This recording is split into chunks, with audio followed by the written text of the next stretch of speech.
Santo Pai amado, nós te agradecemos, Senhor Deus, por esse momento, por essa manhã linda, ensolarada de domingo, que o Senhor nos presenteou, Pai amado, e nos permitiu que estivéssemos aqui para aprender mais de Ti, para ser edificado no Senhor, Pai amado. Portanto, peço o discernimento do Espírito Santo, Pai amado, que esteja elucidando as nossas mentes, esteja trazendo clareza, nitidez para as nossas mentes, para os nossos corações, e nos capacite, Pai amado, para que nós não somente aprendamos no Senhor, mas que possamos viver segundo os Teus ensinamentos. É isso que te pedimos e te agradecemos, em nome de Jesus.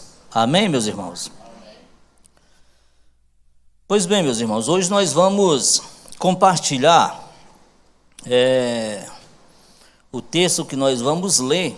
Ele está no livro de Mateus, capítulo 6, vai do versículo 1 ao 8, e também 16 a 18.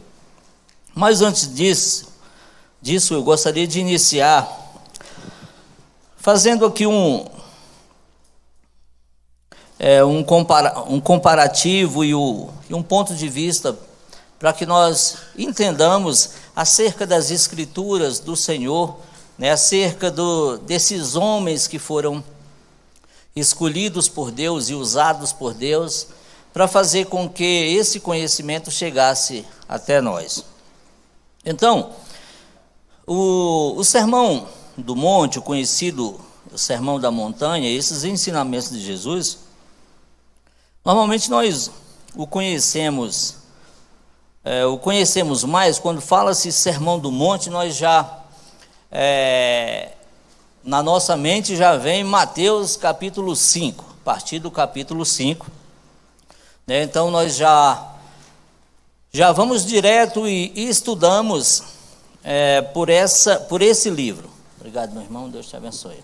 Por esse livro de Mateus.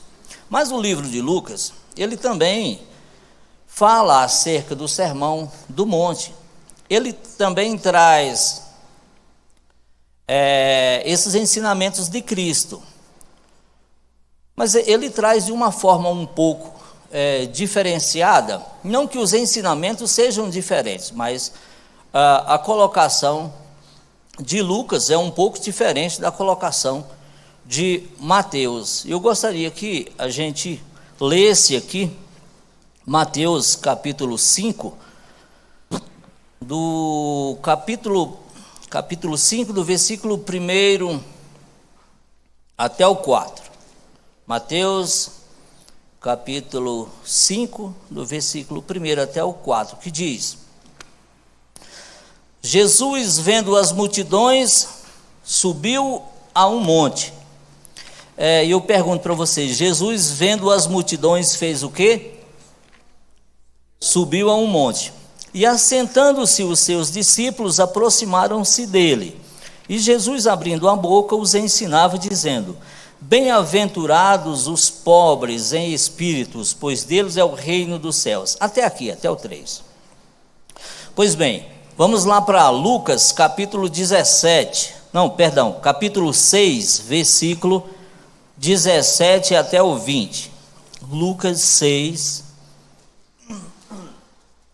que são os mesmos ensinamentos do Senhor Jesus. Lucas capítulo 6, a partir do versículo 17. Diz assim: Então desceu Jesus com os apóstolos. Eu pergunto aos irmãos, então Jesus fez o quê? Desceu com os apóstolos e parou num lugar plano. Estavam ali reunidos muitos dos seus discípulos e uma enorme multidão vinda de toda a Judéia, de Jerusalém e do litoral de Tiro e de Sidom. Pessoas que vieram para serem ensinadas por ele e curadas de suas doenças. Aqueles que eram atormentados por espíritos impuros foram curados, e cada pessoa da multidão procurava tocar nele, pois dele emanava poder que curava a todos. Então, dirigindo o olhar para os seus discípulos, Jesus lhes declarou: Bem-aventurado vós, os pobres, porquanto a vós pertence o reino de Deus. Amém, irmãos? Até aqui. Aí ele continua também o mesmo os mesmos ensinamentos que está lá em Mateus, do capítulo 5 até o 7, Lucas também continua aqui. Mas vejam que lá em Mateus diz, Jesus subiu. Lucas já diz, Jesus desceu. E aí, seria uma contradição bíblica, meus irmãos? Não. Não há contradições na Bíblia. Até porque se ele desceu, é porque subiu. Não é isso, meus amados irmãos? Agora, vejam o ponto de vista que Lucas escreve. Lucas, que era autossuficiente na questão das escrituras, ele que era grego, ele que conhecia muito bem, né, toda o que tinha de mais sofisticado na questão da escrita, até porque era médico, né? Então, Lucas dominava muito bem essa questão da língua. E, normalmente, quando nós vamos escrever algo para alguém, antigamente, escrevia-se cartas, né? Hoje, no nosso mundo moderno, não se escreve cartas mais, a gente manda um e-mail, tamanho seja a exigência documental, ou nós mandamos uma mensagem no Zap. Só que quando nós mandamos uma mensagem para alguém, a gente tenta ser o mais claro possível, né? A gente tenta digitar aquela mensagem ou escrever aquela mensagem de forma que o seu destinatário, aquela pessoa que vai receber a sua mensagem, ele consiga ler e interpretar, e entender aquilo que a gente tentou transmitir, aquilo que nós estamos querendo dizer. Pois bem, era dessa mesma forma que pensavam os escritores desses livros, né? Usados por Deus. Quando Mateus ele escreve, nós sabemos que o alvo dos seus escritos, o alvo do seu livro, eram os judeus. Ele escreve de uma forma que os judeus entendessem, que os judeus não tivessem dificuldade de interpretar os seus escritos. E Mateus ele faz questão de frisar a questão do monte, porque agora nós estávamos recebendo do Senhor Jesus um novo ensinamento, diferentemente daquele que havia sido dado lá atrás por Deus a Moisés no Monte Sinai. Então agora Mateus usa o monte para que os judeus, ao ler esses escritos, ao ler esses ensinamentos, eles pudessem fazer um comparativo. Assim, entendi. Então nós recebemos a lei do Senhor, a lei mosaica no Monte Sinai, e agora nós estamos recebendo aqui o sermão do monte, ou seja, também de uma montanha. Ou seja, para os judeus estava claro, estava perfeitamente nítido na mente deles aquilo que estava sendo passado para eles, aquilo que estava sendo ensinado. Já para Lucas, que escreve aos gregos, aos não-judeus, né, aos gentios, escreve para que esses ensinamentos chegassem até os confins da terra, Lucas não está nem um pouco preocupado em associar o monte ao Monte Sinai, porque o seu público, os destinatários do seu livro, dos seus ensinamentos, não conhecia aqueles ensinamentos que havia sido dado através de Moisés para os judeus. Então, pouca diferença fazia, se fosse em cima ou embaixo do monte, ou no meio do monte, pouca diferença fazia. Então, não é uma questão de contradição bíblica, é uma questão de tentar transmitir para nós de uma forma que nós pudéssemos entender, que nós pudéssemos compreender. Para algum de nós, fez alguma diferença ou faz alguma diferença ler e interpretar as escrituras de Lucas, se está em cima ou embaixo do monte, se os ensinamentos de Jesus? Eu creio que não, né, irmãos? Porque, na verdade, o que esses ensinos nos traz é que nós devemos caminhar por eles, nós devemos andar por eles.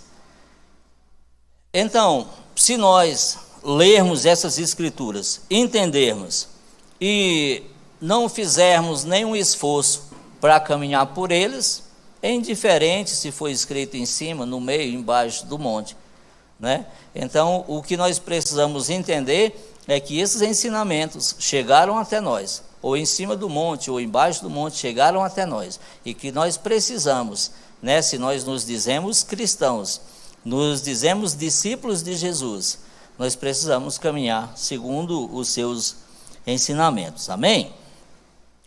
Então vamos para a lição, Mateus 6, de 1 a 8 e 16 a 18, eu vou fazer a leitura. O irmão Wellington vai nos ajudar, fazendo a leitura da revista, e quando os irmãos quiserem participar, é só levantar a mão aí que o microfone vai chegar até você. Diz assim: guardai-vos de fazer a vossa caridade e obras de justiça diante dos homens, com o fim de serem vistos por eles. Caso contrário, não tereis qualquer recompensa do vosso Pai que está nos céus. Por essa razão, quando deres um donativo, não toques trombeta diante de ti, como fazem os hipócritas nas sinagogas e nas ruas, para serem glorificados pelos homens. Com toda certeza vos afirmo que eles já receberam seu galardão. Tu, porém, quando deres uma esmola ou ajuda, não deixes tua mão esquerda saber o que faz a tua direita, para que a tua obra de caridade fique em secreto, e teu Pai que vê em secreto te recompensará. E quando orardes, não sejais como os hipócritas, pois que apreciam orar em pé nas sinagogas e nas esquinas das ruas, para serem admirados pelos outros. Com toda certeza vos afirmo que eles já receberam o seu galardão. Tu, porém, quando orares, vai para teu quarto, e após ter fechado a porta, orarás a teu Pai que está em secreto, e teu Pai que vê em secreto te recompensará plenamente. E quando orardes, não useis de vãs repetições como fazem os pagãos, pois imaginam que devido ao seu muito falar, serão ouvidos. Portanto, não vos assemelheis a eles, porque Deus, o vosso Pai, sabe tudo de que tendes necessidades, antes mesmo que lhe o peçais. Versículo 16. Quando jejuardes, não vos mostreis com aspecto sombrio, como os hipócritas, pois desfiguram o rosto com a intenção de mostrar às pessoas que estão jejuando. Tu, porém, quando jejuares, unge tua cabeça e lava o rosto, pois assim não parecerá aos outros que jejuas, e sim ao teu Pai em secreto, e teu Pai que vê em secreto te recompensará. Meus irmãos, esses ensinamentos de Jesus acerca da esmola, acerca do cuidar dos pobres, acerca do jejum, Jesus não estava falando para aqueles irmãos que eles tinham que fazer isso, tinham que cumprir essas novas ordenanças. Não eram novas ordenanças, isso já eram práticas que já existiam naquela época. Jesus só estava ensinando a maneira correta de fazê-lo, a maneira correta de que cada um deles pudessem orar, pudessem jejuar, pudessem fazer suas doações, pudessem usar da misericórdia. Então, para aqueles ouvintes, era algo assim que estava indo de encontro ali ao seu ego, ao seu orgulho, porque os fariseus principalmente, eles tinham, eles que usavam dessas práticas de orarem nas praças, orarem nas esquinas das ruas, ou seja, em lugares onde tivesse bastante transeuntes, onde tivesse muita movimentação de pessoas. Quanto mais aglomerações tivessem, mais para eles seria o local adequado, o local ideal para que eles pudessem fazer ali as suas orações, para que as pessoas estivessem vendo aqueles homens orando, estivessem fazendo ali os elogios. Nossa, esses homens, de fato, eles são santos mesmos, de fato, esses homens, eles buscam o reino de Deus, eles vivem a palavra de Deus. Mas Jesus estava falando, olha, isso ali tudo é balela, não é dessa forma, não é dessa forma que deve ser feito. E agora eu peço ao irmão Wellington, vamos fazer a leitura aí, irmão. O cuidado de não praticarmos publicamente nossos deveres espirituais para que sejamos admirados pelos outros, introduz toda a sessão que vamos estudar nesta lição. Os 3 exemplos de piedade cristã, considerado por Jesus, a esmola, a oração e o jejum, são tão inerentes à vida do cristão que o propósito de Jesus no sermão não foi levar os discípulos a praticar essas coisas, mas ensinar-lhes a maneira correta de fazê-lo diante de Deus. Amém. Até aqui por enquanto, irmão.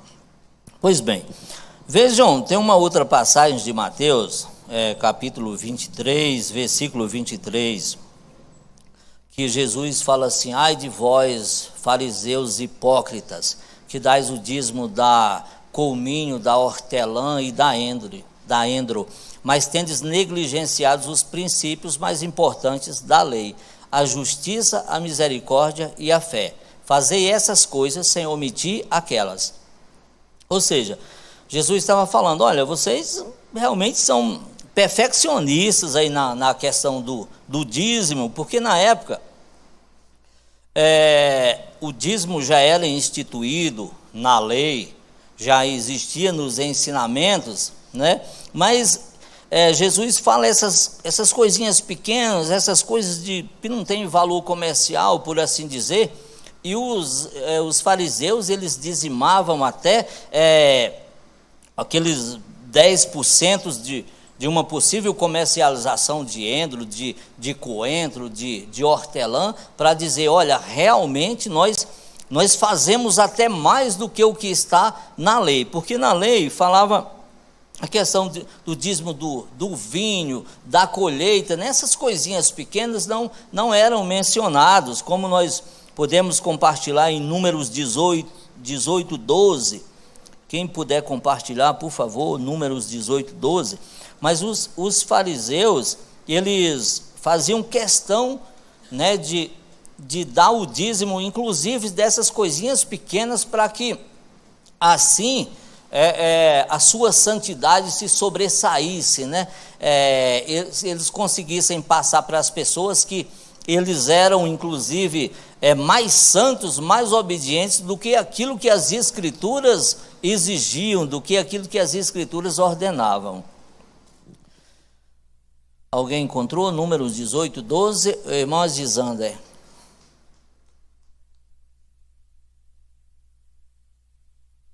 Todo o melhor do azeite, todo o melhor do vinho novo e do trigo, essas primícias que oferecem Yahvé, concedo-as a ti. Amém. Deuteronômio também 14, vamos compartilhar 14, versículo 22 e 23. Deuteronômio 14, versículos 22 e 23. Deuteronômio 14, 22 e 23. Todos os anos separarás o dízimo de todo o trabalho da tua semeadura que a terra produzir, diante do Senhor teu Deus, no local que ele houver escolhido, para aí fazer habitar o seu nome. Comerás o dízimo do teu cereal, do trigo, do vinho novo e do azeite. Amém. E a primeira cria de todos os teus rebanhos, a fim de que aprendas continuamente a amar reverentemente a Yahvé, o teu Deus. Amém. Então, essa aí era a ordenança, né? Era a ordenança. Existiam umas especificações, né? Ou seja, aquilo que... Primeiro que aquilo era o que era mais comum na lavoura, nas colheitas, né? E era o que tinha um valor agregado, né, considerável. Ou seja, não mencionava essas coisinhas pequenas, né? Mas os fariseus, eles faziam questão de, através dessas pequenas coisas, né, se sobressaíssem de alguma forma. Irmão Elton, por favor, continua aí de onde você parou. Os assuntos aqui analisados integram o corpo doutrinário de praticamente todos os sistemas religiosos ao redor do mundo. Essa semelhança com o cristianismo bíblico não diminui a importância da esmola, oração e jejum para nós. O importante não está na semelhança, mas na diferença entre o que a Bíblia ensina e os demais credos. E é exatamente para fazer diferença que fomos chamados. Amém. Então, meus amados irmãos, o autor da revista aqui, ele traz uma ilustração que, se a gente for estudar religiões, for estudar outro entendimento, outras interpretações, outros segmentos bíblicos, em todos eles vai existir essa questão da esmola, vai existir essa questão de você ajudar aos pobres, né?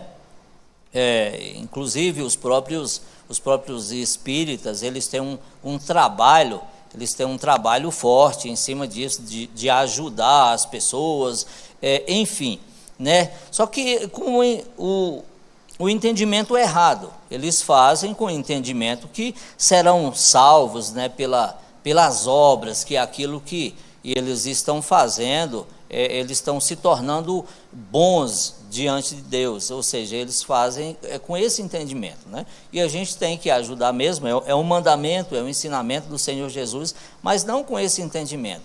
O entendimento que nós precisamos ter é que nós fomos alcançados pela graça, somente por meio da fé, né? E o que vem depois, aí já é parte daquilo que Deus fez em nós.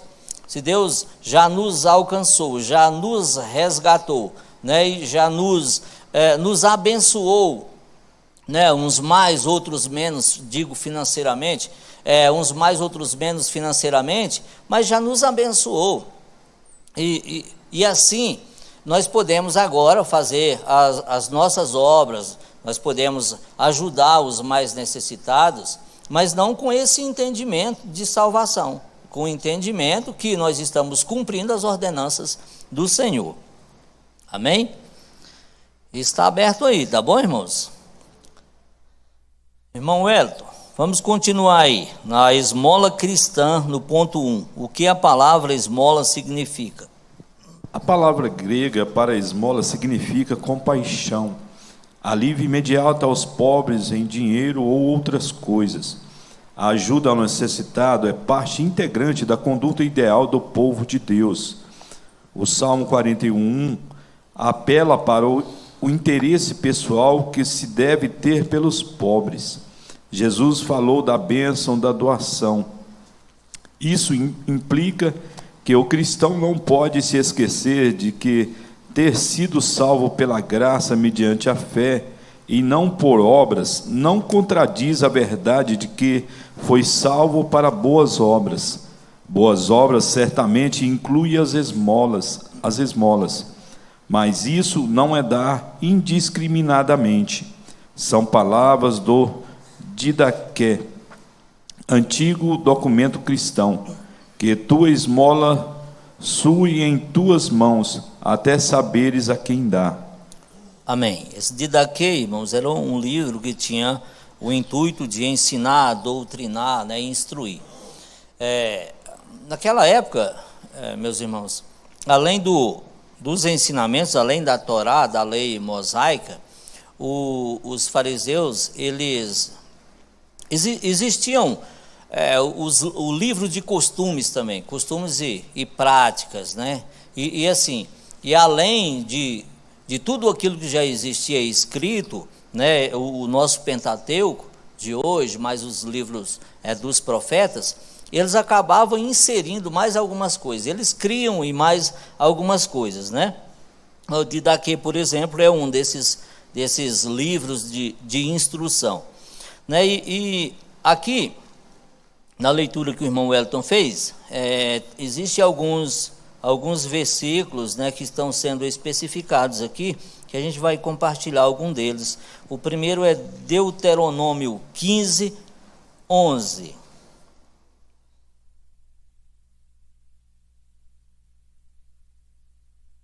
Nunca deixará de haver pobres na terra, portanto eu te ordeno, livremente abrirás a tua mão para o teu irmão, para o teu necessitado e para o teu pobre na tua terra. Amém. Ou seja, nunca deixará de existir pobre. Isso é uma verdade, né? E nós temos que ser solícito às necessidades desses irmãos, né? Existia também um costume, meus irmãos, nessa época aí, que inclusive um desses ensinamentos está no livro de Eclesiástico, que não tem na nossa Bíblia, está na Bíblia católica, que fala essa questão que só Mateus 5, Eclesiástico 5, a partir do versículo 12, depois vocês pesquisem lá, que só deveria ajudar, só deveria dar esmolas, ajudar as pessoas, se aquelas pessoas não fossem pecadoras, não fossem pessoas ruins, tinha que ser pessoas boas, né? Diz que não era permitido ajudar alguém que não tivesse o mesmo entendimento que a gente, né? E Jesus vem quebrando todos esses paradigmas. Jesus está falando, não é assim, né? Inclusive ele nos ensina, se a gente ajuda ou faz o bem, só aquele que pode nos recompensar, ou só aquele que nos faz o bem também, que vantagem, né? Que galardão nós estamos tendo com relação a isso? Então a gente tem que ajudar aqueles que a gente nem conhece mesmo. Isso não nos isenta de ajudar os nossos conhecidos, não. Pelo contrário, nós temos que ajudar sim, mas não com aquele entendimento, com a interpretação, olha, eu vou ajudar ele hoje, porque amanhã, quem sabe ele não pode me ajudar. Não é com esse entendimento. É com o entendimento que nós precisamos ajudar, é um mandamento, né? E também outro versículo que foi mencionado aí é Atos 20, 35, que na parte B desse versículo diz assim, né, o apóstolo, são palavras de Jesus, mas mencionado em Atos dos apóstolos. Coisa melhor é dar do que receber. E por que nós entendemos, por que Jesus fala dessa forma, meus irmãos? Nós precisamos entender, coisa melhor é dar do que receber. E por quê, meus irmãos? Porque se nós estamos doando algo para alguém, é porque nós temos o que doar, nós temos o que dar, ou seja, nós já fomos abençoados primeiro. Ou seja, se nós temos algo para ofertar na vida de um irmão, nós fomos ofertados primeiro por Deus, né? Então isso é motivo de bênção, é motivo de entendimento. Eu até já compartilhei, já umas 2 ou 3 vezes, aqui em momento de ofertas, em momento de mensagem de dízimos e de ofertas aqui, mas eu quero compartilhar mais uma vez com os irmãos. Eu tinha um colega de trabalho que costumava pedir dinheiro emprestado, né? Pedia dinheiro para todo mundo, e eu era um dos alvos desse irmão. E depois que eu me converti, meus irmãos, eu me converti em 2012, tem 10 anos. E quando eu me converti, assim, eu achava muito difícil, demais,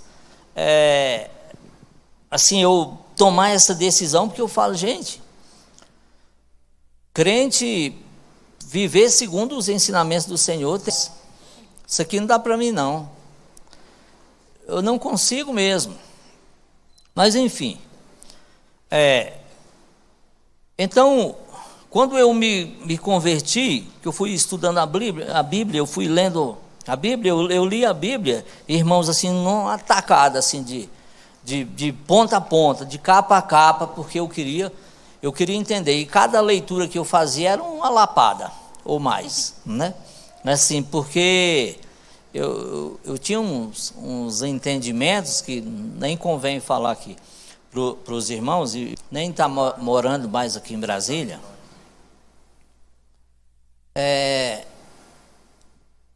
Ele não se preocupava muito em pagar, sabe?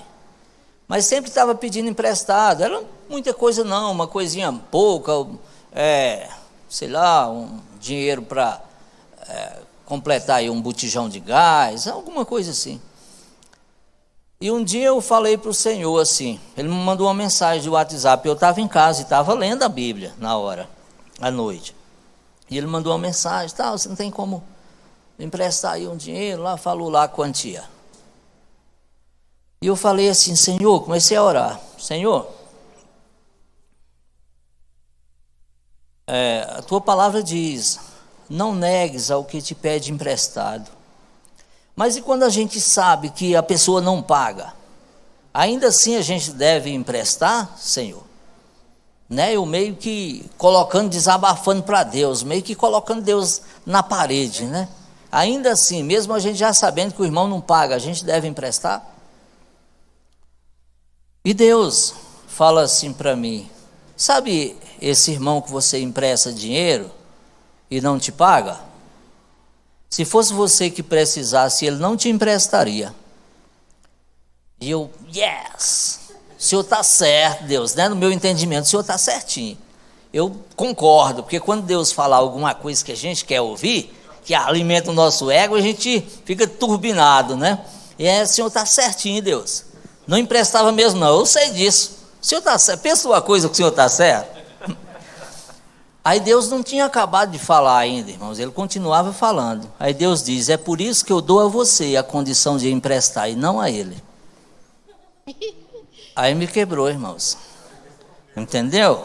Então, é esse entendimento que a gente precisa ter, é esse ensinamento de Atos 20, 35. Coisa melhor é dar do que receber. Então é melhor nós estarmos em condição de dar, de ofertar, do que de receber. Pastora Dani. Nessa mesma linha aí, né? Deus sempre nos dá, né, esses ensinamentos. E uma vez aconteceu uma situação que alguém chegou para pedir, né, uma ajuda para o pastor Vandeir. E aí eu fiquei assim, mas gente, de novo, a mesma situação, a mesma pessoa, enfim. E aí ele chegou, o Vandeir falou para mim, se ele está pedindo ajuda, a gente, como cristão e como filho de Deus, a gente tem que ajudar, independente de que ele seja uma pessoa, né, temente a Deus ou não, que no caso da pessoa não era. E aí, realmente, naquele dia eu falei assim, E ele foi atrás de pessoas para ajudar, né?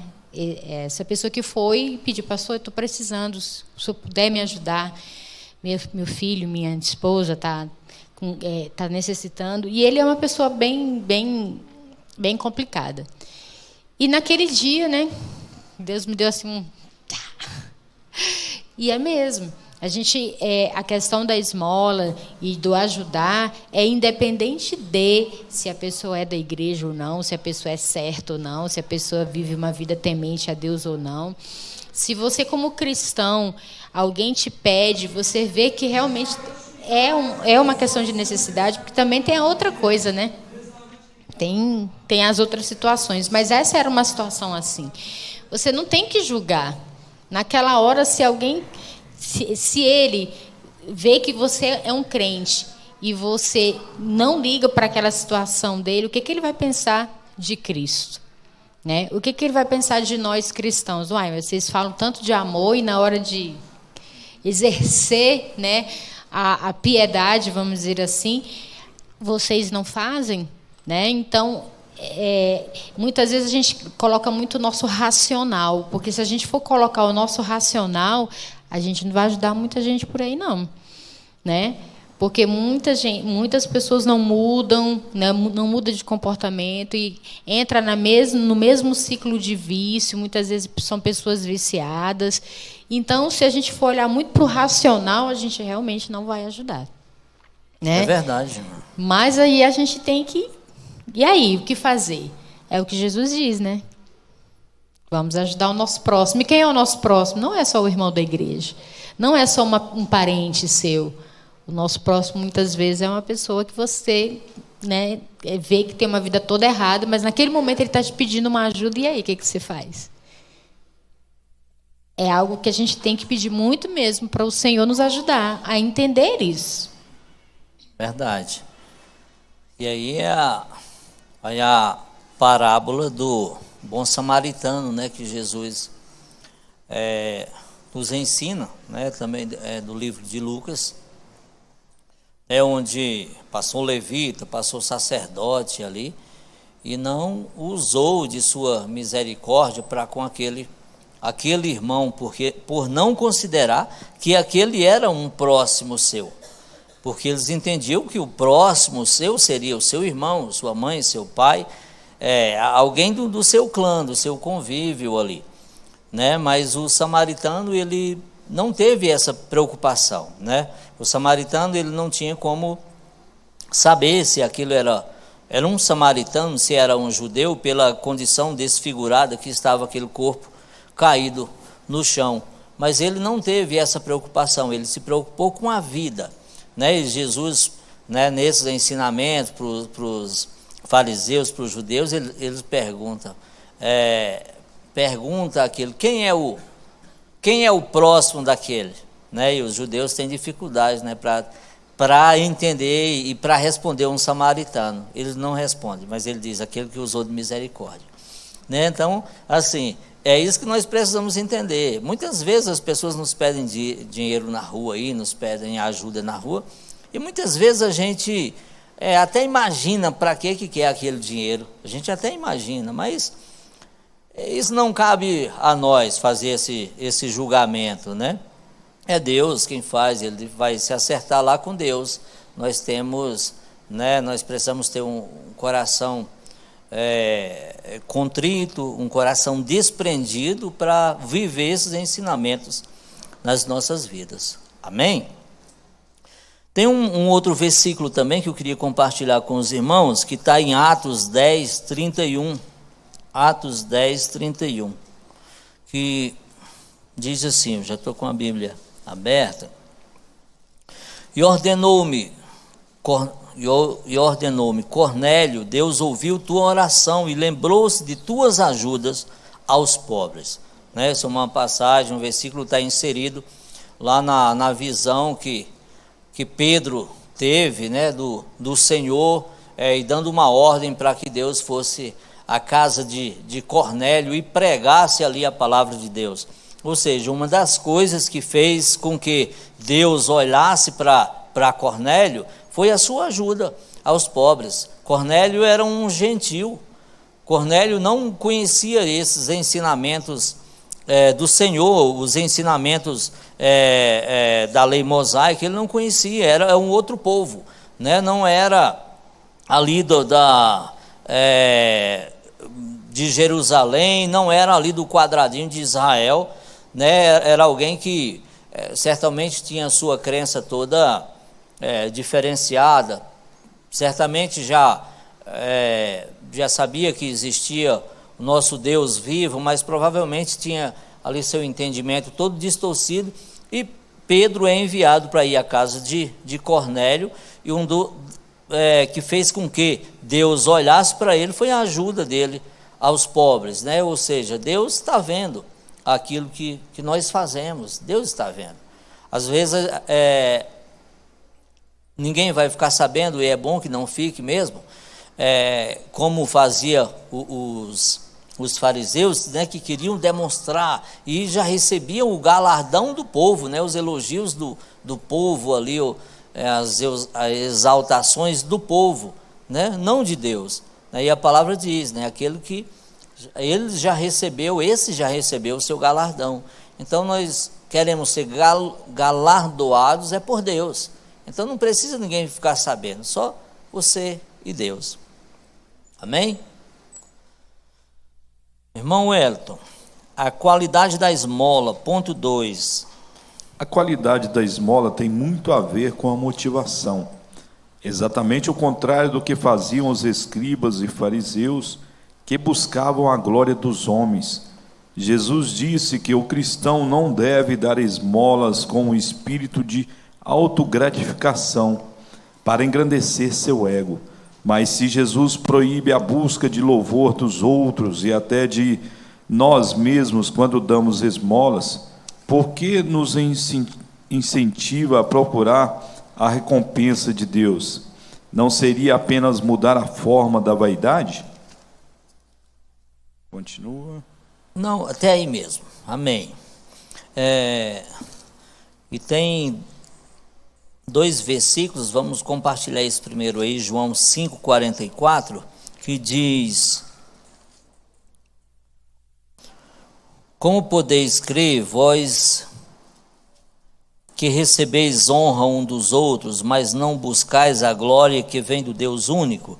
Né? Jesus nos ensinando, né? Nós não precisamos de glória de homens, nós precisamos, né, da graça de Deus nas nossas vidas, nós precisamos do cuidado de Deus. Só Ele precisa ficar sabendo das nossas doações, das nossas esmolas. Amém, irmãos? Na letra A, irmão Wellington. Ser motivado por recompensa nem sempre está errado. O próprio Jesus suportou a cruz em troca da alegria que o aguardava.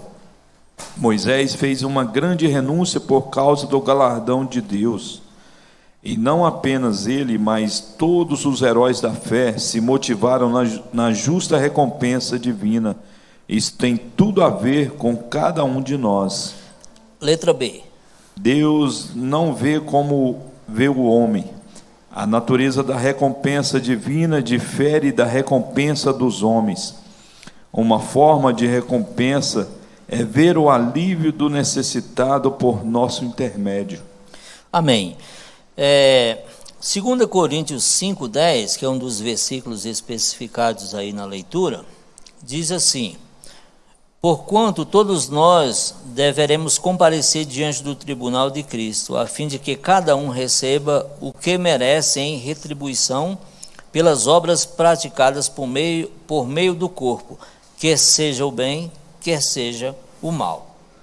E Jesus, nessas passagens aí, nesses versículos mencionados aí, Jesus, ele nos ensina que nem sempre é errado você almejar alguma coisa de Deus, alguma coisa em Deus, ou seja, você ofertar, doar, dar esmolas, desde que assim, você não busque uma recompensa da pessoa, ou das pessoas, mas de Deus, né? Porque o próprio Jesus, ele sofreu em nosso lugar, cumprindo as ordenanças do Senhor, porque ele almejava estar com o Pai, cumprindo a sua determinação aqui na terra, cumprindo o seu propósito aqui na terra. Então, assim, desde que nós almejemos no Senhor a nossa recompensa, está certo, não é errado a gente almejar no Senhor. Olha, eu tenho certeza que eu vou fazer as coisas aqui, eu vou ajudar as pessoas, vou fazer tudo aquilo que estiver ao meu alcance, porque eu espero que Deus me recompensará. E Deus, meus amados irmãos, Ele não fica devendo nada para ninguém. E assim, nós seremos galardoados por tudo aquilo que nós fizermos em prol do reino, em prol do Evangelho, em prol de fazer a vontade de Deus, nós seremos galardoados. Isso é um prêmio para nós crentes, é um prêmio para nós cristãos, porque só ser salvo pela graça já é o maior prêmio recebido. E assim, e daqui para frente a gente tem que ter um entendimento assim: se nós fomos alcançados, a gente estava perdidos, fadados ao fracasso, como diz Paulo na carta aos Romanos, destituídos estávamos da glória de Deus, e agora nós fomos alcançados pelo Senhor. Esse foi o prêmio maior. Daqui para frente é só lucro. Tudo que acontecer nas nossas vidas agora é lucro, porque aquilo que estava perdido já foi encontrado, que foi as nossas vidas, né? Amém? Irmão Danilo. O próprio mandamento que tem, esse mandamento que tem na Bíblia, é um mandamento com promessa, né? Faça isso que você receberá isso. Deus nos recompensará em secreto. Então, a gente esperar que isso aconteça de nós como consequência dos nossos atos, da nossa semeadura, é algo que está escrito na Bíblia, não é algo errado. Eu vejo como errado é quando eu estou semeando mal, aí eu vou querer para dar esmola, cumprir qualquer um dos 3 mandamentos, orar, seja lá o que for, semear mal, vou querer apagar isso que eu estou semeando com esmola. Aí eu vou querer que isso mude, a minha colheita seja diferente. Então é o mesmo daquela pessoa que ganha dinheiro de forma ilícita, chega na igreja, dizima sobre aquilo ali e espera que a colheita dele seja diferente. Então isso que é o errado, que é isso que a Bíblia está dizendo, que isso não vai acontecer. Porque por mais que tenha seja um mandamento com promessa da parte de Cristo, né? Existem outras leis que regem todos os nossos relacionamentos interpessoais. E um grande deles é a lei da semeadura. Então é isso que a gente não pode, que é como ele fala, que muitos ricos, né, muitos ricos não herdarão o reino do céu, por mais que sejam pessoas que dêem esmola, pessoas que sejam boas, mas muitas vezes não são justas, muitas vezes não compreendem quem é Cristo na sua vida, e aquilo ali, aquele seu ato não vai apagar tudo aquilo que está acontecendo, toda a sua semeadura ruim não vai apagar, não vai transformar a sua colheita em boa automaticamente, porque é preciso semear de novo, só que semear bem para colher bem. E uma dessas formas, eu vejo muito a esmola, tudo, é o regar, é o regar a nossa plantação. Dessa forma eu rego minha plantação, mas a semente já está lá plantada, não vai mudar, é a consequência dela. Amém, muito bem colocado. Vou Ney aqui, muito bem colocado. O exemplo que o irmão Danilo deu ali é mais ou menos assim, como os textos que nós lemos aí fala do que existia de colheita na época, que era o vinho, que era o azeite, né, que eram os cereais. Seria como se alguém fosse lá no lagar de alguém, retirasse lá, roubassem 1.000 litros de azeite do lagar, ou de vinho, ou 1.000 litros de vinho do lagar de uma outra pessoa, e pegasse, desse o dízimo ali de 100 litros, né? Estaria dizimando, mas eles não estavam fazendo a coisa certa. Dizimar do que não é seu é fácil, né?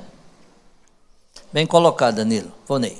Não, só essa forma de você dar esmola ou dar pensando no galardão, eu não concordo muito.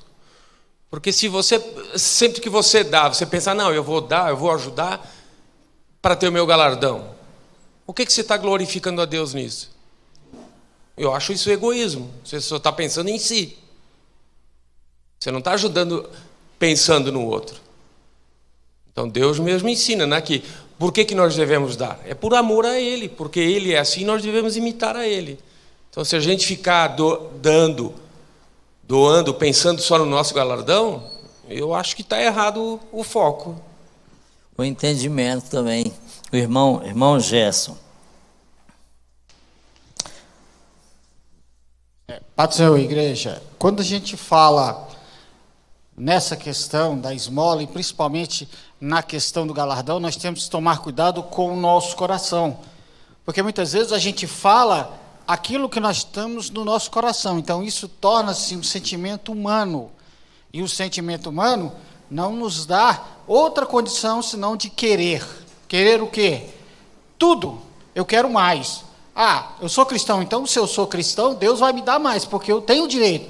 Esse pensamento é um pensamento humano, é um sentimento do coração, é diferente daquilo que a Bíblia nos diz sobre o galardão. O galardão que nós vamos receber, como o irmão disse ali, é uma consequência do nosso andar cristão. Então, quando eu dou uma esmola, eu tenho que dar essa esmola de acordo com o meu andar cristão. Se eu mencionar ou pensar que eu vou dar aquela esmola achando, igual o irmão Vonei falou que faz parte do meu galardão, não faz. Eu estou começando a agir como ser humano. Então, essa questão, ela tem que ser levada em conta sobre isso, sobre a fé e o coração. Porque o coração, a Bíblia diz que o coração ele é enganoso. Ele é enganoso. Então, a gente começa a agir como pessoa, e não no sentido espiritual, que é o galardão, né? Então, tem que tomar cuidado com isso. Amém.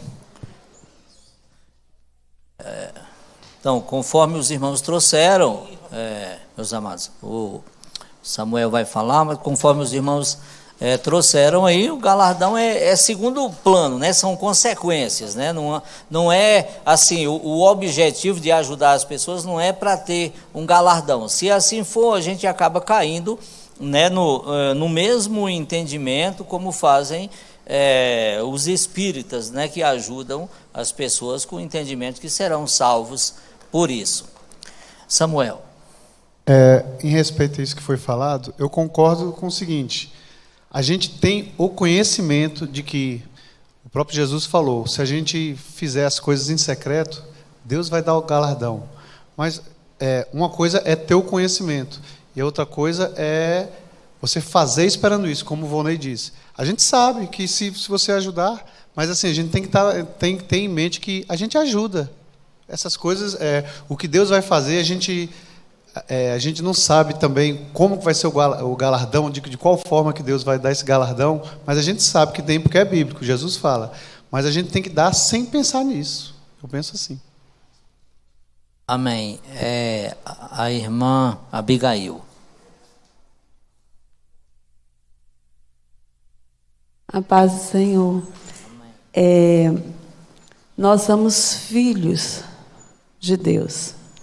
Filhos do Senhor que tem todas as coisas em suas mãos e que é dono de todas as coisas. Ele diz: o que vocês vão dar para mim? Tudo é meu. Isso assim, a gente pode ver no nosso dia a dia. Nós não temos nada.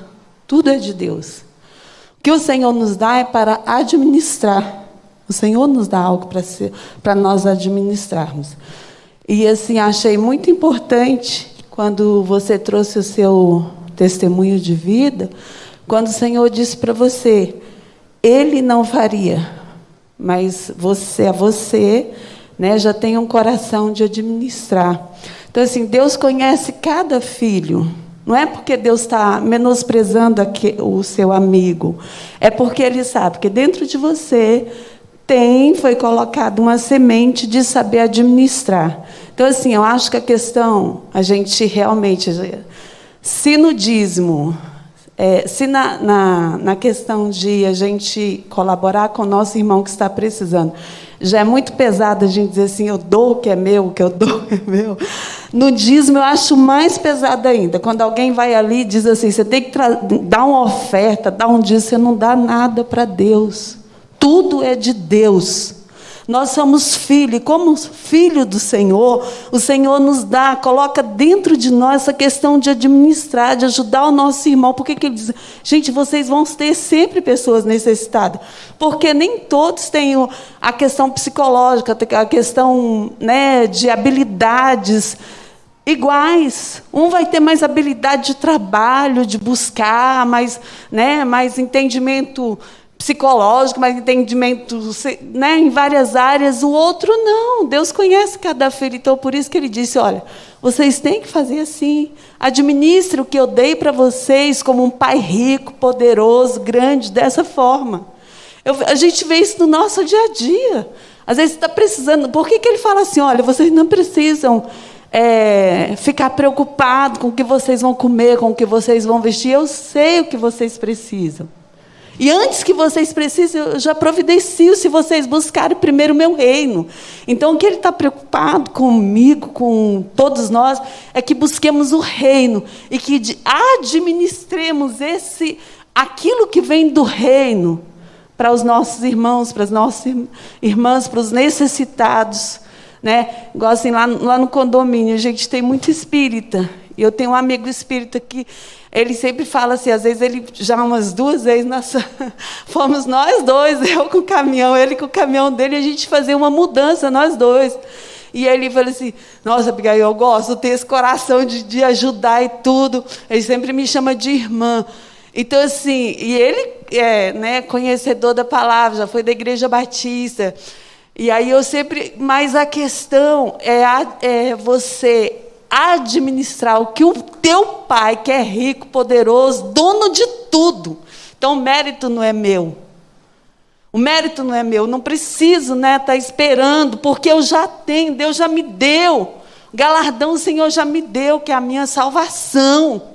Esse é o melhor galardão. Então, dentro desse ser filho de Deus, ser salvo, ser filho de um pai rico, é o momento de você fazer o que diz a palavra, com todo prazer, com toda alegria. Por isso que ele disse para o Senhor, né, irmão? Dentro de você tem essa capacidade. O meu outro filho, né, eu não estou vendo nele essa disposição, porque ele é conhecedor de todas as coisas. Amém? Esse é o meu entendimento. Verdade, irmã. Irmão Danilo, é verdade, irmã. Escola bíblica é bom por isso, né, irmãos? Que cada um traz um adito aí e cada vez mais a gente é edificado. Irmão Danilo. O meu avô ele já faleceu em 99. Há uns 5 anos atrás, o meu tio, ele foi para uma entrevista de emprego, estava precisando de emprego, tudo. Estava procurando emprego, foi numa entrevista de emprego. Aí o entrevistador, né, o gerente lá da empresa, olhou o currículo dele e tal, olhou o sobrenome. Aí viu quadros. Aí e o cara falou assim... Aí o cara começou a lacrimejar, né? Começou a lacrimejar. E isso há uns 5 anos atrás. Então meu avô já tinha 15 anos de morto, de falecido. Aí o cara falou o que acontece. Aí o meu tio, o que está acontecendo, tal, né? Aí ele falou, você é filho do Jonas? Do velho Jonas? Sou. Aí ele, você está contratado. Aí eu vou te contar uma história. Há muitos anos atrás, nós trabalhávamos juntos. E quando eu me desempreguei, a gente saiu na mesma época, e teu pai logo conseguiu um emprego, eu não consegui uma nova colocação. E eu passei muita necessidade. E o teu pai foi o único que me ajudou. Ele me ajudou bastante. E eu passei todas... E eu sei que teu pai já faleceu há muitos anos, e aquilo ali muito me marcou, porque eu tinha muitos amigos, mas o teu pai foi o único que me ajudou.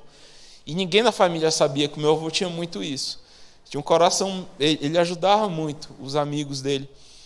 E o teu pai foi que sustentou a minha família, não me deixou passar fome. E eu passei todos esses anos pensando em como eu poderia retribuir de alguma forma. E aí ele fala, e hoje está chegando o momento. Né? Hoje eu estou aqui na tua frente. Então eu vejo assim, o galardão do meu avô não foi nem na geração dele, foi na próxima. Já tinha 15 anos, aquilo ali já devia ter uns 30, 40 anos que tinha acontecido. E aquilo ali foi marcante para aquele homem, que ele nunca esqueceu aquele gesto do meu avô. E essa característica dele virou para todos os nossos familiares um legado. Como que todos nós, todo mundo da minha família conhece essa história, sabe dessa história, e conta com orgulho aquilo que o meu avô fez. Então, isso que é o principal galardão. Você faz algo em secreto, sem esperar a recompensa, mas e ela, de alguma forma, ela chega, nem que seja na próxima geração. Mas isso é um mandamento, é algo que Deus faz por nós. Amém. Isso que é lindo, né, gente? Porque assim, ele fez em secreto, mas para Deus não era secreto. Deus vê todas as coisas e Deus cuidou e Deus, né, recompensou na hora certa, no momento certo. Não assim, provavelmente não foi, talvez o seu avô, talvez não, certamente ele nem passava pela cabeça dele, né? Mas Deus sabe de todas as coisas e Deus cuidou e no momento certo abençoou ali o seu filho, né? Abençoou o seu filho, né? E de certa forma podemos interpretar assim que como disse o Danilo, o seu avô foi galardoado ali tendo o seu filho abençoado. Amém, irmãos? Vamos dar uma passadinha aqui no jejum. Irmão Wellington, vamos aí no ponto 1. Quem praticava o jejum? O povo de Israel recebeu a ordem de jejuar uma vez por ano, no dia da expiação. Pode continuar até chegar ao ponto 2. Depois do cativeiro na Babilônia, passou-se a praticar 4 jejuns, para lembrar os dias do exílio. Os fariseus jejuavam 2 vezes por semana. Os discípulos de João Batista também jejuavam. O próprio Jesus jejuou antes de começar o seu ministério público. A igreja primitiva seguiu o exemplo de Jesus. Os apóstolos jejuavam. Sabemos que os reformadores protestantes jejuavam. Espera-se que a igreja hoje continue exercitando a prática do jejum. Amém. Então, irmãos, uma ligeira passagem sobre o jejum, tem muitos versículos aí que os irmãos podem dar uma olhada depois em casa, né, para entender, mas o que era estabelecido, né, o que era especificado nos ensinamentos lá judaicos, era somente um dia de jejum por ano, que era o dia da expiação, né? O dia do Yom Kippur, hoje, né? Que até hoje é festejado pelos judeus, que o dia da expiação, que é o perdão para aqueles irmãos, né, que adoraram o bezerro de ouro. Depois vocês podem pesquisar mais. Mas os fariseus daquela época, eles jejuavam mais que isso, né? Eles jejuavam regularmente 2 vezes por semana.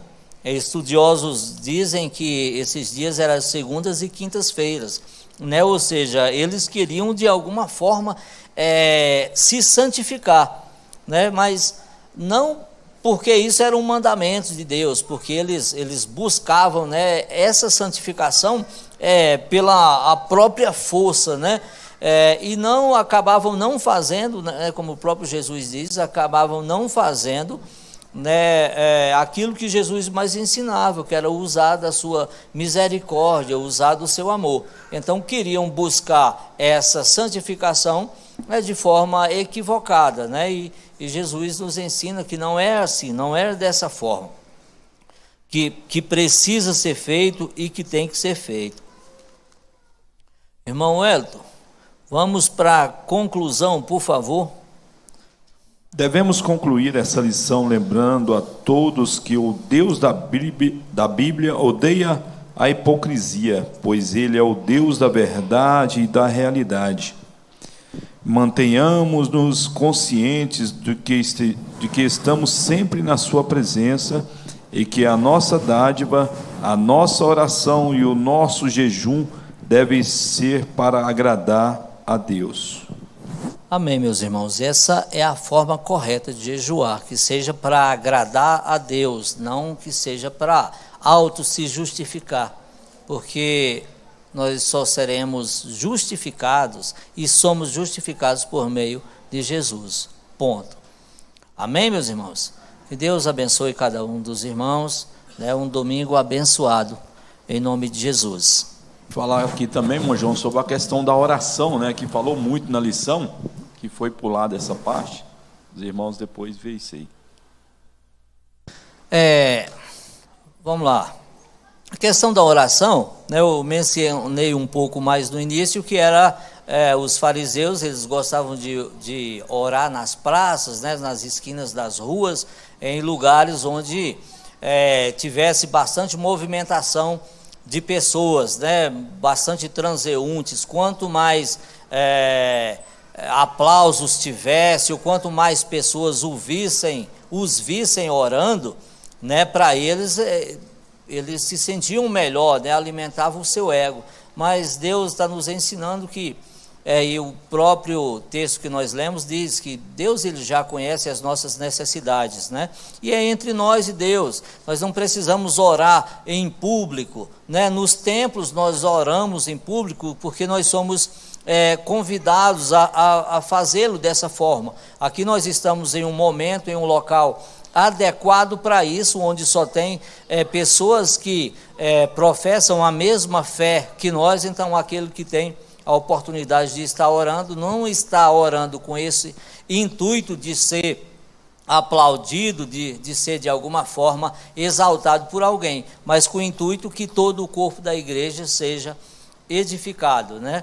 Mas nas nossas casas nós podemos fazê-lo no secreto ou em família, com o entendimento que nós precisamos estar, né, voltado tanto para a oração quanto para a palavra de Deus, ou as duas coisas, porque quando nós oramos, nós falamos com Deus, mas quando nós lemos a palavra, Deus fala conosco. Se nós pudermos fazer as duas coisas juntos, nós estamos literalmente tendo uma conversa com Deus em tempo real. Amém, meus irmãos? Deus abençoe os irmãos.